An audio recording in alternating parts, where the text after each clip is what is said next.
I don't know why, but I've become sort of known with hook baits and rolling them and everything else. It's been a big part of my fishing over the last 10 years or so, making my own custom hook baits. And this year I was faced with a little bit of a different quandary.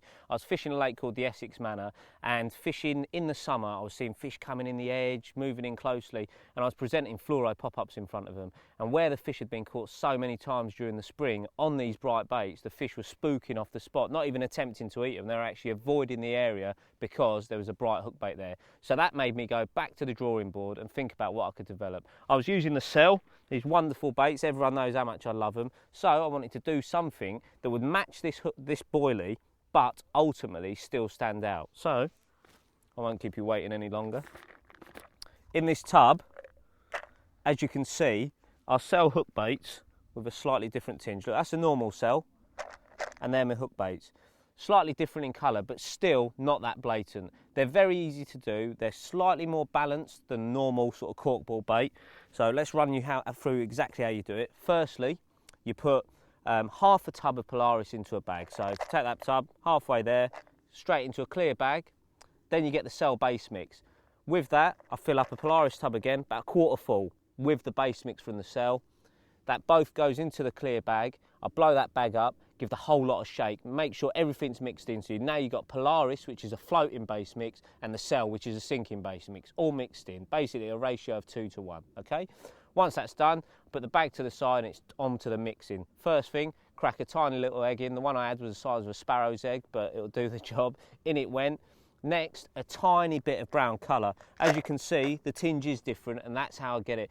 Normally, Mainline recommend a quarter of a teaspoon to a pound of mix. I'm actually using what I described to the guys, a hornet's eyelash worth, just a tiny bit of a fork just into the eggs.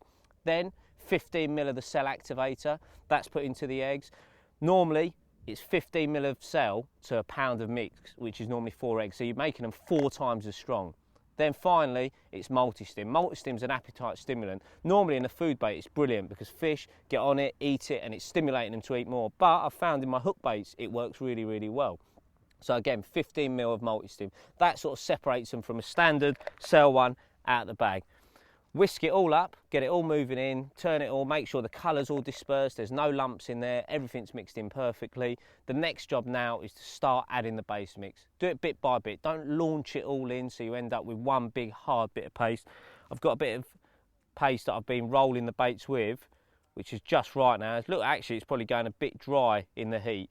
But I add the paste bit by bit, nice and slowly, keep it working in there until I've got a paste that is slightly sticky to the touch. Because don't forget, when you're rolling corkball pop-ups, you're going to be rolling them maybe for half an hour to an hour, depending on how many you're going to do. So there's a chance it could dry up.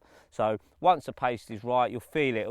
It'll be damp to the touch, okay? But over an hour, that'll dry up lovely and allow you to make lovely, lovely corkball pop-ups. So what I do, I take the 8mm corkballs that I'm using for them, drop them into a cup of water or whatever, just to let them soak it up. What that does, it allows the paste to stick to the cork ball, so you won't get any air bubbles inside it. Once that's done, take a small amount of paste, just lay it on my finger, on my hands, and then just put the cork ball straight into the middle, roll it round, and away you go. Do as many as you want. Finally, it's onto the boiling process. I like to do them in small batches, no more than sort of 10 baits at a time. They go into the boiling water for 90 seconds, out they go, onto a towel, dry them off, and that's where I'll often leave them for up to a week. What that allows, you can hear them in the tub. Hear that rat? There's no soft edges, they're just nice and loud, and that's because they've been dried off lovely, which means they go on the hair well, they get tied on easily, and they're resilient to the attention and nuisance fish, which stops them from peeling it off from around the cork ball. And to say the results on these have been brilliant would be an understatement. I've used them ever since I rolled them. Actually, the first time I did it was at Gigantica Lake when we were filming previously, and ever since that date they've been producing fish everywhere I've gone, and I think it's that slight little twist, a little change that's made them stand out from a standard hook bait, and also they look safer than a fluoro. So my advice to you is get on the ball.